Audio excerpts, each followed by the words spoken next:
Have you ever doubted God? Have you ever been so mad at God you shake your fist at the sky that you just tell him he just doesn't make sense? This is Sue with My Step Ahead. I'm an ACC certified master life and mental health coach. And today I want to talk about doubting God. Recent events in Texas and the like can make us doubt and question God. We can be disappointed in God because he's not doing what we think he should do. God is only disappointing when he doesn't line up with our expectations. That's when we have to get our expectations in line with what the word says. And that's uncomfortable. Doubting God is not something a lot of people talk about. A lot of people don't feel comfortable talking about it. But that's what we're going to talk about today because there's some real stuff going on that really makes me scratch my head. And I'm wondering if it's making you scratch yours. I'm not going to get into anything about end times and prophecy and all that stuff, but the stuff in Texas that's going on right now, and the tornadoes, and the earthquakes, and the wildfires, and the things in the Middle East, all of those things, they don't make sense. They can make us angry. They throw us into confusion. And your mental health comes in with how you deal with those emotions and frustrations. That's what we're talking about today. So when I talk about doubting God, I'm saying we're asking him questions. We're telling him we don't agree. We're telling him that, God, I'm hacked off at you. I don't like what you're doing. I don't even know if you're God. I think you are. Deep down, I know you are. But right now, my emotions are so screwed up that I don't even know what I think, feel, or believe. That's what I want to talk about today. I'm a Christ follower and I struggle. In this video, I want to talk about how we respond when current events cause us to doubt God. We all doubt God. We do. We may not say it, may not admit it, but we all doubt God. We all have our questions. And those questions and doubts in and of themselves are okay. They're not wrong. Doubt is even woven into the stories in the Old and the New Testament. Jesus was like us in all things but sin.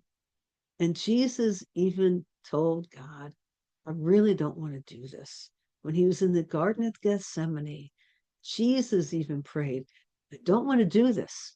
If there's any other way, can we find another way, God? Jesus was even doubting his ability to do something. And yet, how Jesus resolved that anxiety of the doubt and the fear is the roadmap for us to follow.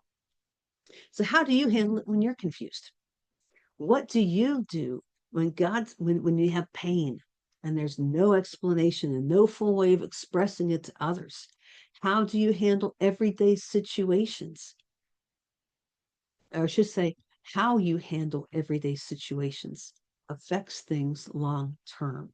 This whole channel is about everyday mental health, and we're really going to get into it today. The stuff with Texas has really got me thinking. When you see on the news about all these children who lost their lives because they went to go to summer camp, and the adults, and I think of the immense grief that these parents are feeling. And I can't help but wonder how much they're questioning God right now. I've been there. Have you? My guess is you have. If your foundation is shaky, everything you are building will topple as well. That's why, that's why I am so adamant and passionate about helping you handle things in the day to day. Because I'm convinced the day to day is where it happens. The communication skills, the self talk, the dealing with the depths of your emotions, all of those things and how you handle them now affect things for the future. As you know, I'm in recovery from an eating disorder, and that's because emotions and eating disorders are enemies. And for the longest time, I stuffed my emotions. And they came out in a way to attack me later in the form of an eating disorder. It is scientifically proven that when things are stuffed, when you try to hold stuff in, you just don't want to let go. You can't let anybody know how you're feeling.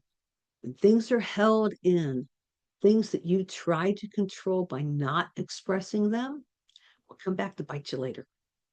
It's scientifically proven. That's what I mean by how you handle things now affects things in the future.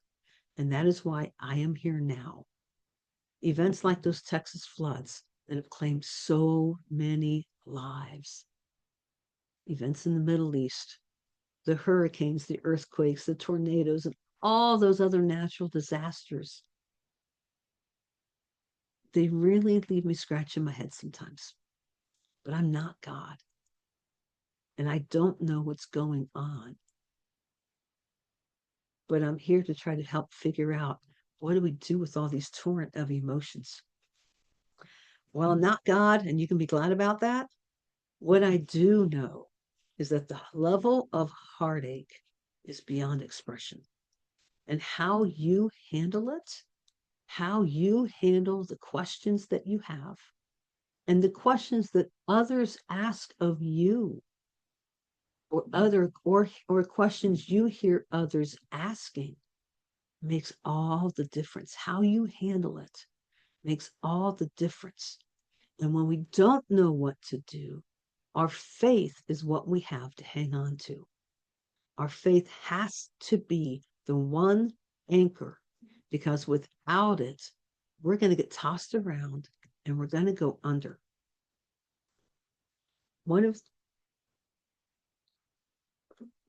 You've heard me say it before.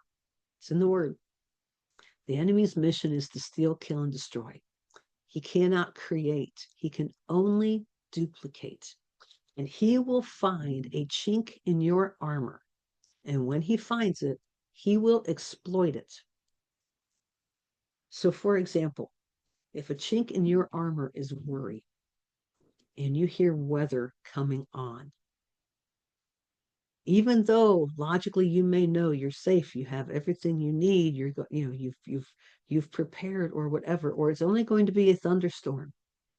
The enemy, if that he knows worry is there, he's going to do something to try to ramp up that anxiety, because he knows where that chink in the armor is. So if there's confusion in this example, or this situation with all the world events going on, if there's confusion, and there's been confusion in the past that hasn't been resolved, suddenly there's more confusion in your mind as more and more and more events start to happen. And that confusion may take you away from your walk with the Lord. And the enemy's picked you off, and he's happy, thinking, got another one. He will find the chink in the armor. That is why it's okay to not be okay. It is okay to ask the hard questions. It is okay to doubt God. Thomas doubted God. Thomas would not believe in the resurrection until he put his fingers in Jesus' hands and in his side. It is okay to doubt God. It's human. God understands because he's God. When I talk about dealing with everyday things, it's the things you take for granted, the things you try to blow off, because you can't blow them off, because they have a lasting impression, and they are the foundation you are building on. Developing the skills to have hard conversations, including the hard conversations with and about God, is a crucial aspect of spiritual growth. And if you develop the skills to know that being uncomfortable emotionally, mentally, psychologically, and trying to resolve the bigger questions of life, if you become comfortable in the uncomfortable, that is when you are building a solid foundation of trust. I'm going to say that again. When you can become comfortable in the uncomfortable of life, That is when you are building a solid foundation of trust. You are building on your faith that you believe God is in control, even when it doesn't seem to even make sense, even when you don't see it, even when you may not even believe it, but when all the evidence in your mind screams that it is not true, yet you're holding on to that hope. You're holding on that strand of hope, just that one little thread, because sometimes that's all you have. When my parents were divorcing, that was one of the times that I was considering taking my life. There were two thoughts keeping me alive at the time. The first I could have cast aside if I really tried hard, and that was that my family didn't need to go to my funeral in the middle of the divorce. But the second one I couldn't shake. I could not shake it no matter what I tried. And it was a nagging optimism. There was something telling me it was going to be okay. That was the thread of hope I was holding onto. That was the strand that had me ask my friend, how do you go on living when all you want to do is die? Even though it took 6 more months for my heart to start to thaw, simply holding on to that hope that something could be different helped me reach out in a way that suddenly started to relieve the pressure cooker. So sometimes, even though you don't believe it, even though you don't see it, and there's still that optimism, there's something in you. Your relationship with Christ will not let you go. And sometimes that's all you got to hold on to. When mom passed, that's all I could hold on to because I was an absolute train wreck. But I knew the only thing I could do was worship at that point in time. Because no matter what I was feeling, it didn't change the truth that God was still God. My life verse is Psalm 71, 20 to 21. In the NIV, it says this: though you have made me see troubles, many and bitter, you will restore my life again. From the bottom of the depths, you will again bring me up. You will increase my honor and comfort me once again. I love those words, will and again. You will increase my honor. You will comfort me once again. All of that is a lifeline I hang on to. It's written by the psalmist. It's written by David. Talk about holding on to hope when things don't make sense. Though you have made me see troubles many and bitter, you will restore my life again. That is that foundation of hope. Mental health is biblical. Hanging on to hope is biblical. It's not just a feel-good statement. How we deal with things makes all the difference in the world. That verse, that Psalm 71, there's hope in that. There's solidity in that. And I find peace in that. And it's when we find something to hang on to when the world does not make sense. That's how we let the light shine. That's what sets us apart. We can be angry. We can be confused. We can be sad. We can be heart-wrenched. We can be without words and just stunned and in shock. And that's okay. When we are confused and others are looking to us for answers and we don't have them, how you respond sets the tone. Now, don't let that take you down the road of imposter syndrome, because you can see how easily it comes in. Someone has an expectation of you. They have questions about all the stuff going on. Where's God? Where was God when everything happened in Texas? What's God doing in the Middle East? Where was God when this happened? What happened about the wildfires and the tornadoes and the hurricanes? Where's God? But if they know you're a believer, they're going to come to you and they're going to ask that same question, because somehow you have proven yourself as a safe person and a safe place to ask those questions. So when they come to you, do you feel like you have to have an answer? They may have that expectation of you, and that's where imposter syndrome can try to slip in. Again, how you handle it makes the difference. You don't have the answer, and that's okay. Are you honest and humble about that? Do you say, you know, I'm not sure, I've been having the same questions. Let's dig into it together. Or do you try to come off as some pious know-it-all who has God all figured out so that you look good to your friend? That is where imposter syndrome slips in. You see what I mean? How you handle the everyday situations makes all the difference all the way around. If you feel pressure to have an answer for your friend, for yourself, what are your expectations of yourself? And are they realistic? If you're feeling like you have to be the answer person and you can't go without having an answer, you're setting yourself up. Because I don't know anyone that has all the answers except God. And last I checked, none of us are God. We have to watch how we respond, how we handle it, because that's where imposter syndrome can come in. And when we start feeling like a fake, our confidence drops. Then we start feeling shame and guilt. And the enemy, again, is happy because he picked somebody off. Remember, his mission is to steal, kill, and destroy. Steal your identity, kill your joy, rob you of your hope. If you let him, he will take advantage of that. How the person asking you a question handles you not having an answer is not your responsibility. So say Tom comes to you and says, man, Sam, I got a question, man. I'm not understanding, man. What is the stuff? What is going on? All these natural disasters. Why is God letting all these people die? Where is he? It doesn't make sense. That's not love. That's not what I think God is supposed to be. Say, help me out here.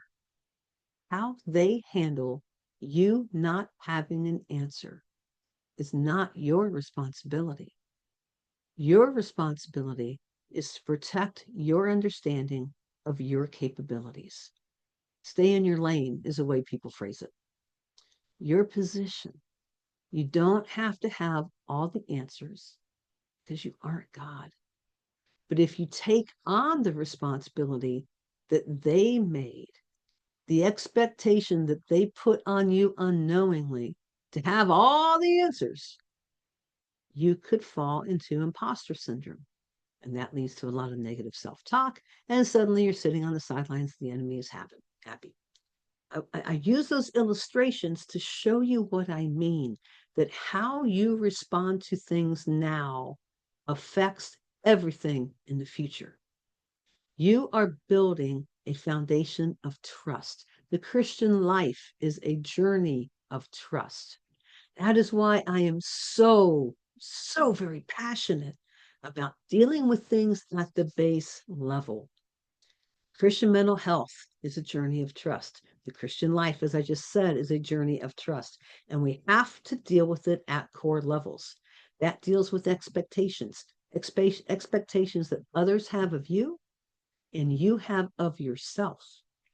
That deals with the reality. That deals with things we tell ourselves. That foundation of trust goes all the way to self-talk. It goes to the things you tell yourself and how you handle other situations. It deals with things that others expect of us. Being a safe place and a safe person to ask questions of is what we want. We also know that the world is looking for authenticity and humility, and that is where it comes in. That it's okay to not be okay. And it's okay to not have the answers. It is a fine line. And that line is trust. There's a fine line between I have to be able to answer my friends' questions so they think good of me, so they ask me some more questions, because I really want to see them come to Christ. And if they think I have the answers, then it'll help. I'll be able to answer all their objections and I can lead them to Christ. Those that desire to see your friend come to Christ is noble. And don't make it about you. Because everything I just said is making it about you. Coming to Christ has nothing to do with us. It has everything to do with the Holy Spirit working and drawing them in. That's what I mean, is that fine line between trust and how much do I do, and keeping that in balance, and keeping that humility, and knowing what we can do and our limitations. and knowing that it's okay to tell somebody, I don't have all the answers. I've been wondering about that myself. But the one thing I do know is that my faith in Christ is telling me it's going to be okay. I don't understand how. I don't pretend to know how. And it's hard to struggle through that question. And I'd love to dig into it with you. What do you say? Whole different ballgame as compared to coming off with pride and a know-it-all attitude. So the question for you becomes, how are you handling your emotions about current world events and everyday events in your life? 2023, I was locked and blocked. Dad had passed away 2 days after Christmas 2022. It was 4 months later, and I was frozen. I was, I was, I was, I was, I was holding off God. I was stiff arming God because I was so hurt and so angry and lost. My dad, right there. My dad said he was my biggest cheerleader, my loudest supporter. And I didn't understand why God had to take him then and why it went down the way it did and all the things that were causing me such pain and torment that I didn't know how to handle it. And I shut down. You'd think I learned how to handle that 30 years ago from the divorce. You'd think I'd learned how to handle it with my eating disorder and all my years of counseling. It's okay to not be okay. I was lost and I didn't know what to do because I couldn't even handle the emotions I was feeling. I knew in my head what to do, but my heart was way too hurt to take that step. I had a crisis of trust. I was trying to shut God out of my heart because it hurt too much, because I didn't understand what he was doing. And I had to come to the point, do I trust God or do I don't? Because there is no in between. It's not an either, it's not a yes and. It is either or yes or no. And I had to struggle through that. Now, I believe God speaks to us in the language we understand. And for me, it is Christian music and retreats. So it was Good Friday 2023. I was frozen. You think Good Friday would be a day that I'd be drawing close to God. And I was like, I don't know how much I want to have with you right now. I could feel him drawing me, but I just wasn't there. And that draw led me to the music of For King and Country. They were in concert in Columbus, Good Friday 2023. So it was close enough. So I was like, maybe I'll go to that concert. So I binged their music the night before. And I was feeling drawn to that concert, and I had no idea why. Wasn't familiar with their music, didn't really know much about them. And I found a ticket. There were still some tickets available. I found a single ticket on the floor in the center in front of the soundboard. Ended up being really great seats right on the aisle, which was great. I had friends who were going, they let me ride with them, but I really didn't have any energy or mental energy to have any kind of conversation. So I don't know, half, three-quarters of the way through the show, 4 lines from a song of theirs called God Only Knows pierced my heart. And the lines were, God only knows where to find you. God only knows how to break through. God only knows the real you. There's a kind of love that God only knows. There was something about those 4 lines that just was like hot water on an ice cube. And it just started melting my heart.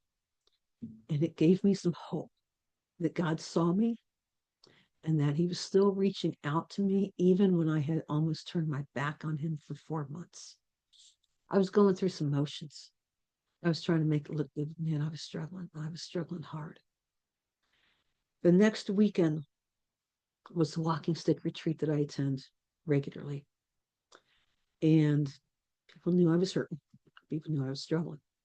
I actually brought that picture of Dad with me because Dad paid for the retreat out of some of the money he left us. And he knew how much retreats meant to me. So that was my retreat with Dad because I needed to work some things out with God. I needed to really pound some things out because I couldn't continue the road I was on, but I wasn't sure where I needed to go or how to get where I needed to go was a better way to put it. So through the course of the weekend, a lot of love, a lot of tears. And on Saturday night at our main service, Saturday night, I was able to take the picture of Dad, and I was able to symbolically let him go. And I was able to grieve, and I cried, and I cried hard. It was the first time I'd let myself really cry since Dad died. And a dear person from the retreat came over and just hugged me and said, "You're not alone." That was a breakthrough moment for me because I was lost and I was confused and I was messed up in my emotions and I didn't know how to handle it. And how I was dealing with it was setting the foundation for everything else in the future. I was building on shaky ground because I was holding my life back from what God wanted. All that to say, I understand struggling with a flood of emotions when things don't make sense in our finite mind. And I understand the struggle it is to kind of come back to center. I had to come back to a place of trusting God, daring to believe when my emotions told me otherwise. I had to come back, and I am back. And the last 2.5 years have been absolutely indescribably joyous. Where are you? What are you struggling with? Where are you? What are you struggling with? This channel exists to be a safe, vulnerable, authentic place where we can have the hard conversations like this one. And we can keep holding on to hope. Share in the comments for me what you want to talk about. How can I serve you? How can I help you start having some of the conversations that you've had in your head and you don't know how to get out of? Because there's probably things spinning in your mind that are just setting you on the sideline. And the enemy's happy to leave you there. And the spirit within you is saying, "That's more for you. I need you to take that first step. Let this channel be your first step. Help me create my list of things that will help you in your daily living out of your faith." That's what this channel is about. That's what my mission is. When I say I'm on a mission to make mental health an everyday conversation and how we live it out as Christians, that's what I mean. So thank you for being on the journey with me. I don't want to journey alone. That'd be awful boring. Like, subscribe, and share this channel so you don't miss out because we are just getting started. Thanks.